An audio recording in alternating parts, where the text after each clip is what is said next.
안녕하십니까. 국정기획위원회 부대변인 김한나입니다. 브리핑에 참석해 주신 기자님들께 감사드립니다. 지금부터 국정기획위원회 브리핑을 시작하겠습니다. 조승래 대변인께서 발표하시겠습니다. 예, 국정기획위원회 대변인을 맡고 있는 조승래 국회의원입니다. 7월 16일 국정기획위원회 정례 브리핑을 하도록 하겠습니다. 장마가 끝난 것 같은데 또 비가 또 계속 오고 있어서 언론 여러분들 또 국민 여러분들 건강관리에 유의하시기 바라겠습니다.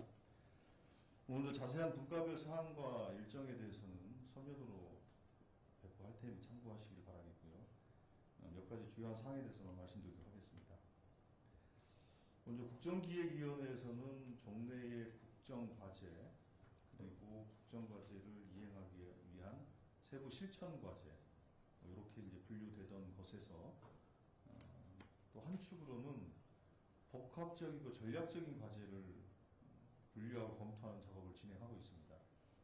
예를 들면 복합적이고 전략적인 과제를 하면 AI, 인구 문제라든지 이런 다부처에 걸쳐져 있고 여러 가지 국정 과제들이 포함되어 있는 그런 과제들이 있지 않습니까? 이런 과제들을 복합 전략 과제로 분류해서 별도로 체계적으로 좀 관리할 것이 필요하겠다라는 의견들이 있어서 그렇게 진행하고 있다는 말씀을 드리겠고요. 그 관련된 내용들을 현재 정리하는 작업들을 하고 있고 대체적으로 10개 안팎의 복합 전략 과제가 분류되지 않을까 싶습니다.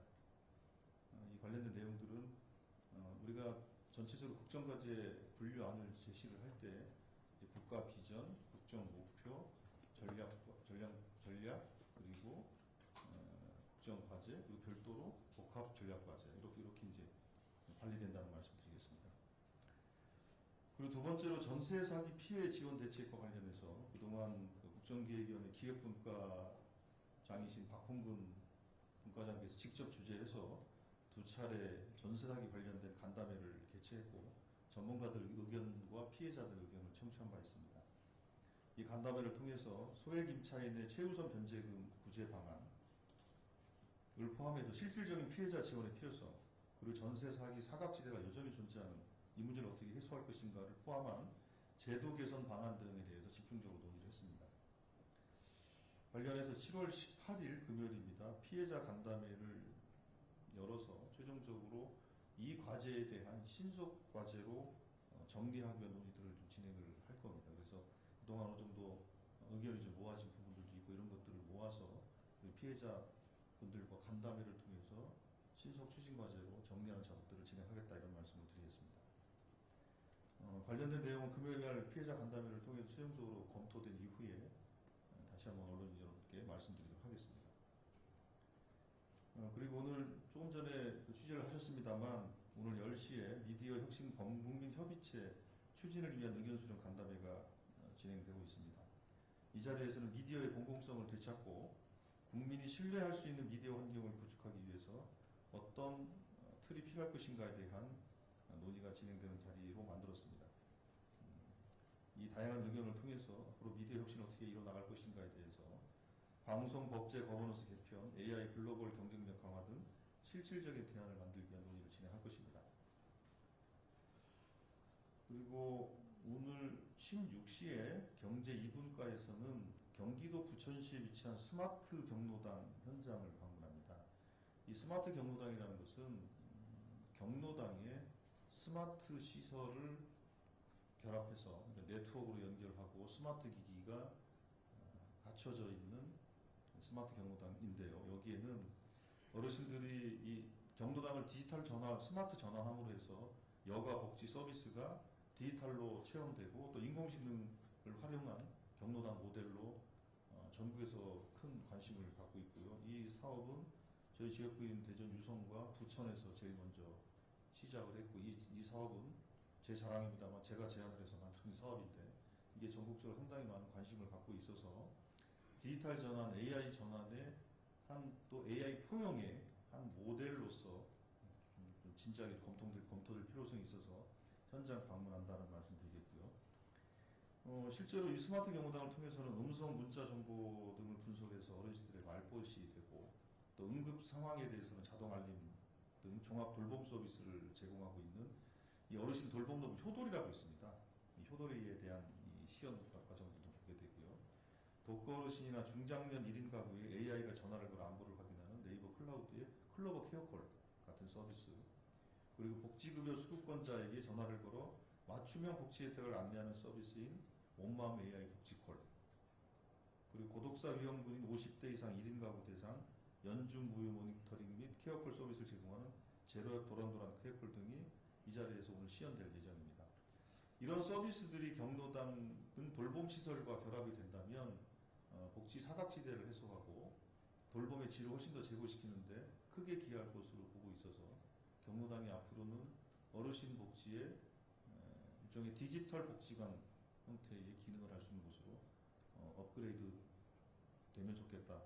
그래서 이 AI 돌봄 서비스가 전체 돌봄 서비스 확산될 수 있는 그런 기회가 됐으면 좋겠다는 그런 희망을 갖습니다. 그리고 지난번에 제가 설명을 드렸습니다만 내일 16시에 우수인재 육성, 유치 및 유출 대응 토론회가 열립니다. 이곳 국정기획위 3층에서 진행되고 모두는 공개할 예정입니다. 국정기획위원회는 우수인재 육성과 국내 유치 확대 및 해외 유출 대응을 위한 구체적이고 종합적인 정책이 중요하다고 판단해서 관련 내용을 계속 검토를 하고 있는 중이고요. 내일 토론회는 현대자동차, SK하이닉스 등 산업계, 인사 담당자들이 되겠죠. 학계 전문가, 그리고 관계 부처, 교육부, 과기부, 산업부, 법무부, 고용부 등이 참여해서 토론회를 진행하는데 글로벌 우수인재 수요 및 유치, 핵심 과학기술 인재 확보를 위한 정책 방향 등 실질적으로 문제를 해결할 수 있는 방안을 논의하는 토론으로 진행할 것입니다. 이렇게 토론에 제기된 내용들은 국정과제의 이행 계획에 반영할 수 있도록 노력을 할 것입니다. 언론 여러분들의 많은 관심을 부탁드리도록 하겠습니다.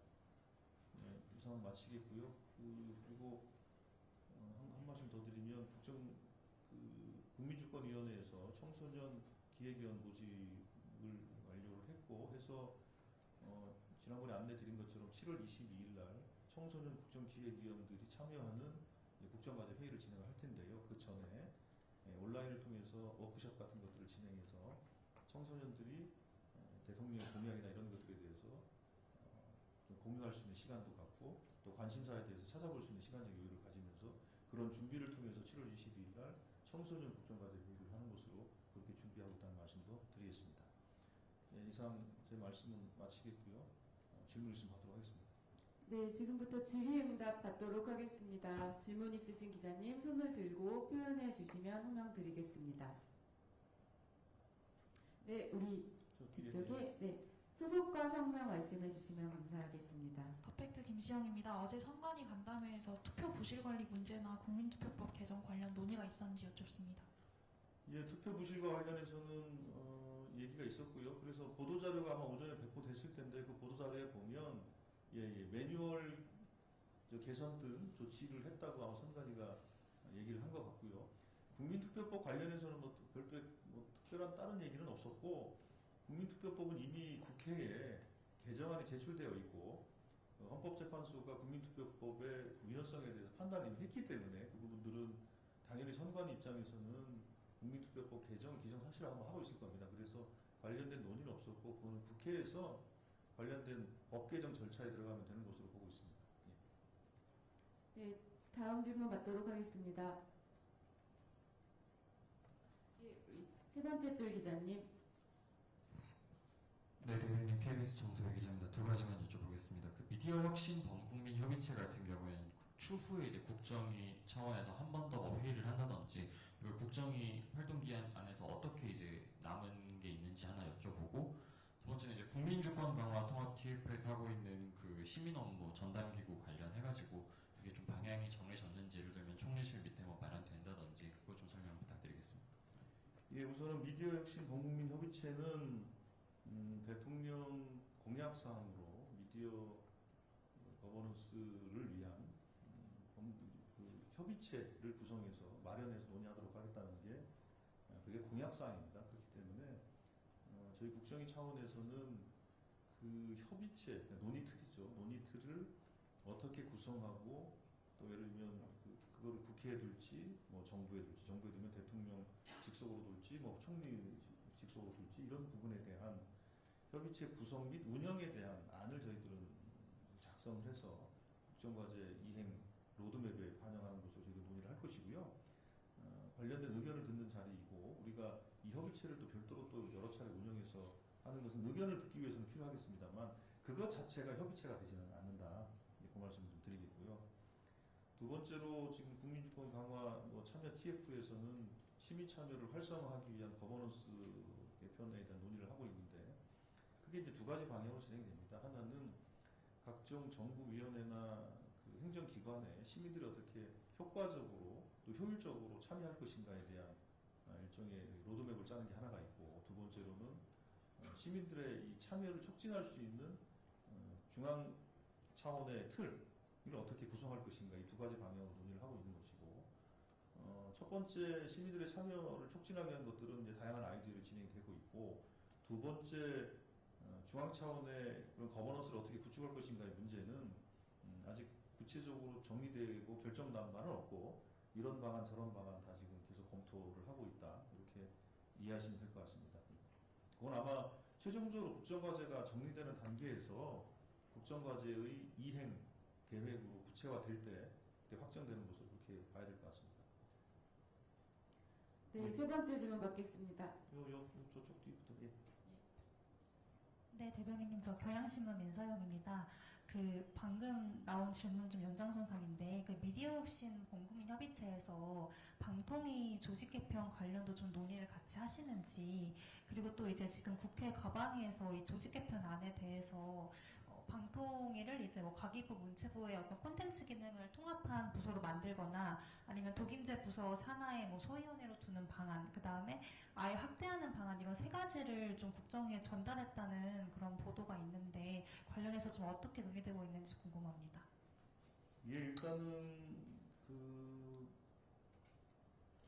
두 번째 질문부터 먼저 답변하는 게 좋을 것 같은데요. 그러니까 그 방통위 기능에 대해서 개편이 필요하다라는 의견들이 많이 있습니다. 근데 그 개편의 방향에 대해서는 의견들이 조금 갈리고 있는 것 같고요. 의견이 갈리는 것만큼 안이 이제 만들어진다. 방통위를 확대해야 된다는 의견도 있고, 그리고 방통위를 방송 분야로 오히려 압축하고 통신 쪽은 오히려 새로운 AI 시대에 맞게 좀 조정할 필요성이 있다라는 주장도 있고, 그리고 그랬을 경우에 그 방송 기능으로 압축한 나머지 기능들에 대해서 어떻게 할 거냐, 각 소관 유사 기능을 하고 있는 부처, 과기정통부든 문체부든 이렇게 분산해서 보내는 안도 있을 수 있고, 또 그걸 별도로 모아서 하나의 독임제 부처를 만드는 방안도 있고, 여러 가지 안들이 있는 겁니다. 안들이 있고, 그 안들에 대해서 여러 가지 장단점들이 있기 때문에 그 부분들에 대해서 지금 현재 이러저러한 논의가 좀 진행이 되고 있는 상황이고요. 그런 점에서 보면 이 부분이 우리 국정기획위원회 그 운영을 통해서 정부조직 개편 TF나 이런 데를 통해서 그 접점이 만들어진다면 관련된 개편안을 준비할 수 있겠지만 현재로서는 접점이 만들어질지 어떨지는 현재로서는 뭔가 예단하기 좀 어려운 상황이다. 이렇게 좀 이해하시면 될 것 같고, 그럼도 논의를 좀 진행을 좀 해봐야 될 것 같습니다. 그럴 경우에 저희 국정위 차원에서 크든 작든 그런 이제 거버넌스 문제에 대한 방송통신 거버넌스와 관련된 논의가 크든 작든 결론이 나지 않는다면 당연히 그 부분에 대해서는 아까 언급한 그 협의체에서 관련된 내용들까지 포함해서 논의를 해야 되지 않을까 싶습니다. 예. 네, 이어서 질문 받도록 하겠습니다. 아까 여기 예. 네, 첫 번째 줄 기자님. 네, 전자신문 최희찬 기자입니다. 제가 이해한 게 맞다면 미디어 혁신 협의체 구성 관련된 거는 이제 기획위원회의 소관이고 그 안에서 이제 벌어지는 내용이나 회의 내용들은 이제 미디어 혁신 협의체에서 별도로 다뤄지는 건지 좀 다시 여쭙습니다. 그러니까 지금 오늘 진행하는 간담회는 그러니까 미디어 범국민 협의체 구성을 하기 위한, 그러니까 이 대통령 공약이니까 이 구성을 위한 의견을 듣는 자리인 거고요.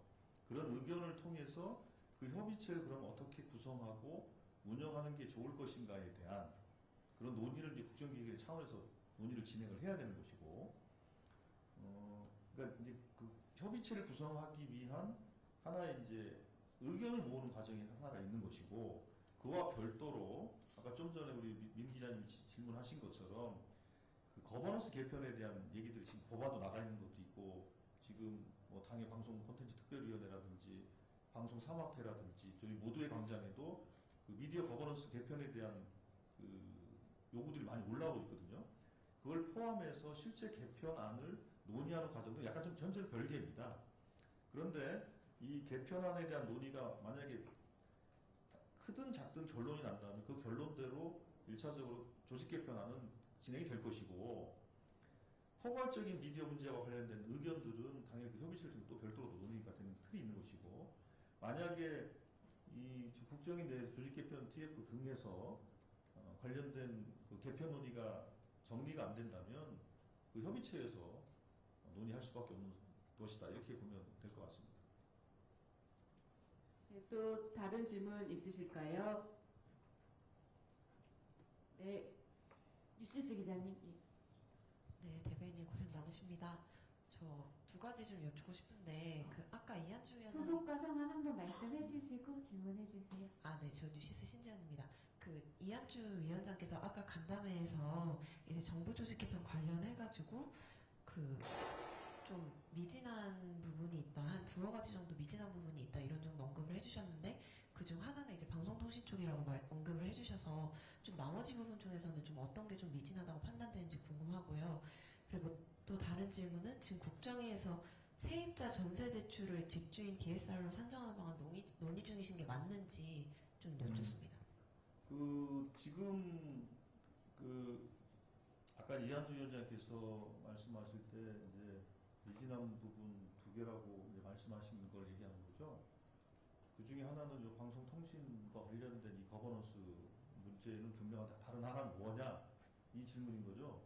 그거 제가 여쭤봐야 될 것 같은데요. 도대체 뭐를 생각하고 두 개 정도라고 얘기했죠? 정확하게는 어떤 걸 의미하는 건지는 제가 한번 확인해 보도록 하겠고요. 지금 뭐 조직 개편 안에 대해서는 몇 가지 또 추가적인 검토를 하고 있어요. 여러 가지 검토를 하고 있어서 그 중에 어떤 것들을 더 좀 중요시하게 생각하시는지에 대해서는 제가 한번 말씀 좀 들어봐야 될 것 같고요. 그러나 이제 조직 개편 관련해서는 여전히 그 몇 가지 조정들을 하고 있는 상황입니다. 그리고 아예 이제 방송 통신 관련된 부분들은 현재 우리 국정이 조직 개편 TF의 논의 과정에서 어떤 작은 결론이라도 내릴 수 있을지, 그 현재로서는 약간 불투명한 상황인 건 맞고요. 나머지는 크게 그 논의를 통해서 조정이 다 가능한 부분이라고 좀 보여집니다. 그래서 어떤 의도이신지 제가 한번 확인해보고 말씀드릴게요. 그리고 두 번째로 뭐 전세 자금도 DSR 포함 문제인데, 그 부분은 저희 국정기획위원회에서는 그 부동산 문제와 관련된 일종의 단기 대책에 대해서 저희들이 고민을 하고 있지 않기 때문에 그 부분에 대해서는 저희 국정기획위원회에서 검토하거나 논의하고 있지 않다는 말씀 드리겠습니다. 예, 다른 분. 추가 질문 있으실까요? 없나요? 마칠까요? 네, 더 이상 질문이 없으신 것으로 알고 이상으로 브리핑을 마치도록 하겠습니다. 예, 감사합니다. 좋은 하루 되시고요. 하여튼 비도 오고 그러니까 건강에 각별히 유의하시기 바랍니다. 고맙습니다. 수고하셨습니다.